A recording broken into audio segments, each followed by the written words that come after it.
8 নম্বর অঙ্কটা দেওয়া আছে 1200 বর্গ সেমি ক্ষেত্রফল বিশিষ্ট একটি আয়তক্ষেত্রাকার জমির দৈর্ঘ্য।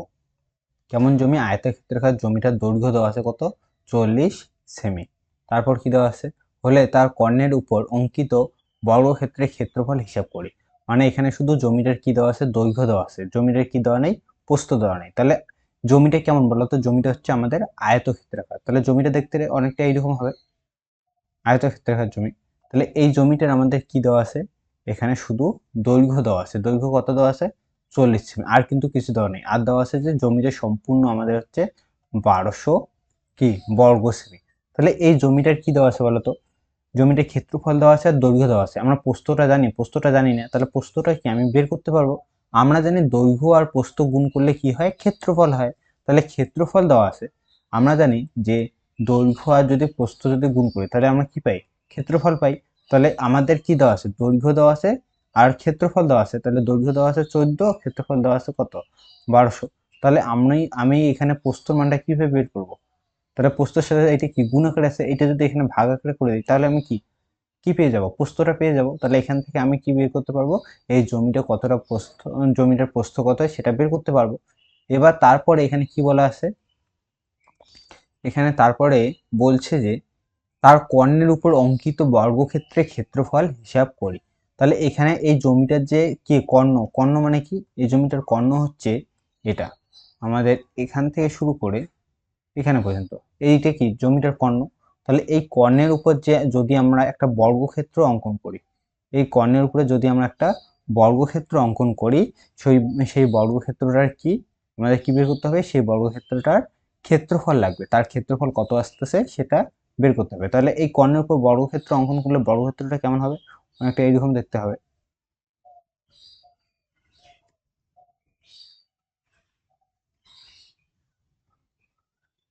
তাহলে আমাদের এখানে যদি একটা বর্গক্ষেত্র অঙ্কন করি, আমাদের বর্গক্ষেত্রটা ঠিক এইরকম হবে।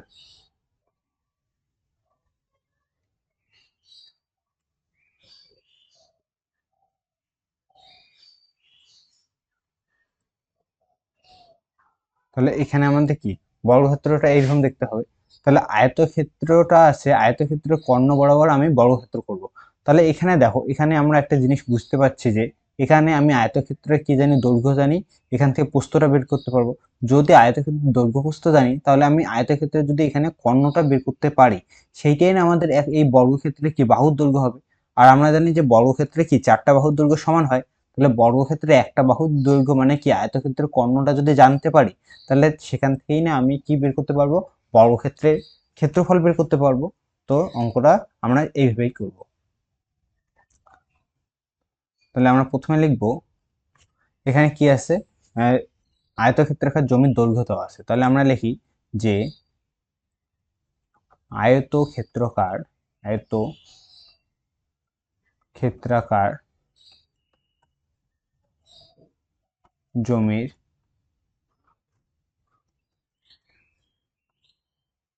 দৈর্ঘ্য সমান সমান 40 সেমি। এটা আয়তক্ষেত্রাকার জমির দৈর্ঘ্য 40 সেমি। এবার এখানে আরেকটা কি দেওয়া আছে? ক্ষেত্রফল দেওয়া আছে। তাহলে কি জমির ক্ষেত্রফল, ক্ষেত্রফল কত দেওয়া আছে? 1200 বর্গ সেমি। 1200 বর্গ সেমি। তাহলে এখান থেকে আমি কি জমিটার প্রস্থ বের করতে পারবো। তাহলে লিখবো সুতরাং জমিটির জমিটির জমিটির প্রস্থ। তাহলে জমিটার প্রস্থ কিভাবে পাবো? ক্ষেত্রফলকে যদি দৈর্ঘ্য দিয়ে ভাগ করি তাহলে আমি প্রস্থটা পেয়ে যাবো। তাহলে ক্ষেত্রফল কত? 1200। 1200কে যদি আমি কি এটা দৈর্ঘ্য দিয়ে ভাগ করি তাহলে প্রস্থ পাবো। এটা কিন্তু একরকম সূত্রই বলা চলে। তাহলে 0 0 প্রথমে কি কাটা হবে? তাহলে 4 দিয়ে কাটবো। 3 4 কত হয়? 3 4 12, আর এখানে জিরোটা এখানে চলে যাবে। তাহলে প্রস্থ আমাদের কত হচ্ছে? জমিটার প্রস্থ হচ্ছে 30 সেমি। তাহলে আমরা কি জমিটার জানি দৈর্ঘ্য, এখন জানি প্রস্থ জানি। প্রস্থ এখানে কত হচ্ছে? 30। তাহলে জমিটার দৈর্ঘ্য 40, প্রস্থ হচ্ছে 30। এবার যদি জমিটার কর্ণের দৈর্ঘ্য বের করি তাহলেই না আমার বর্গক্ষেত্রে কি বাহুর দৈর্ঘ্য পেয়ে যাচ্ছি। তাহলে লিখবো জমিটির আয়তক্ষেত্রাকার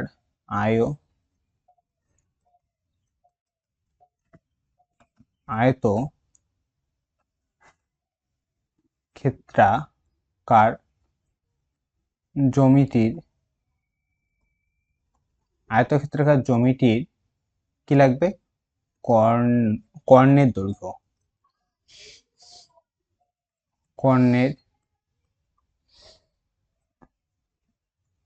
কর্ণের দৈর্ঘ্য সমান সমান সূত্র কি হয়? Root over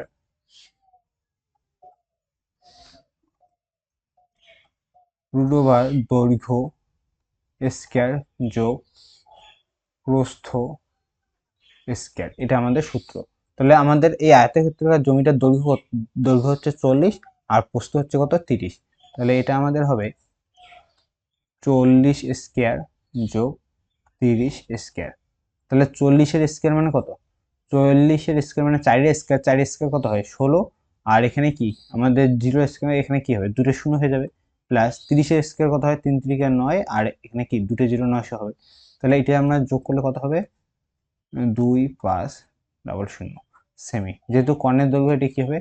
semi. তাহলে 2500 কত আছে? 2500 সেমি। তাহলে এটাকে যদি আমি বের করি রুট ওভারের থেকে, তাহলে এটা কত হয়ে যাবে? এটা যদি আমি লাভ করি, তাহলে 2500-কে বর্গমূল যদি করি, এখানে প্রথমে কত বাদ দিব? 5 বাদ দিব। 5 5 কত হয়? 25, দুটো শূন্য। এবার আবার কত বাদ দিব? এখানে আমি 5 বাদ দিই। 5 100 কত হবে? 500। তারপর এখানে কত বাদ দিব? 10। কত হচ্ছে? 10.100। তাহলে এখানে আমাদের কি? এখানে আমাদের হবে রুট ওভার 5 গুণন 5 গুণন 10 গুণন 10। আমরা জানি কি রুটের ভিতরে একই জিনিস দুটো থাকলে কি একটা বাইরে আসে, তাহলে দুটো 5 আছে, একটা 5 বাইরে আসবে, দুটো 10 আছে, একটা 10 বাইরে, তাহলে 5 10 কত হবে? 50 সেমি। তাহলে আমাদের আয়তক্ষেত্রাকার জমিটার কর্ণের দৈর্ঘ্য কত? 50 সেমি। তাহলে আয়তক্ষেত্রাকার জমিটার যদি কর্ণের দৈর্ঘ্য জানতে পারি, তাহলে সেটাই না আমাদের বর্গক্ষেত্রে কি বাহুর দৈর্ঘ্য। তাহলে বাহুর দৈর্ঘ্য জানার পরে তাহলে ক্ষেত্রফলটা পেয়ে যাব। তাহলে লিখবো যে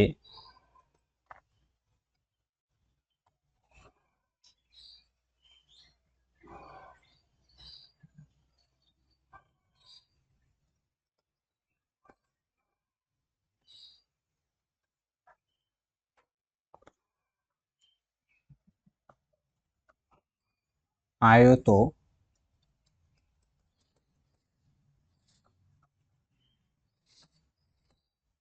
আয়তক্ষেত্রাকার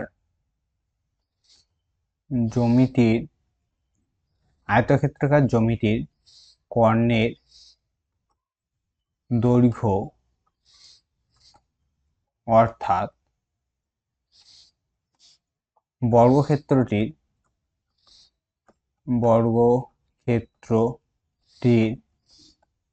একটি বাহুর দৈর্ঘ্য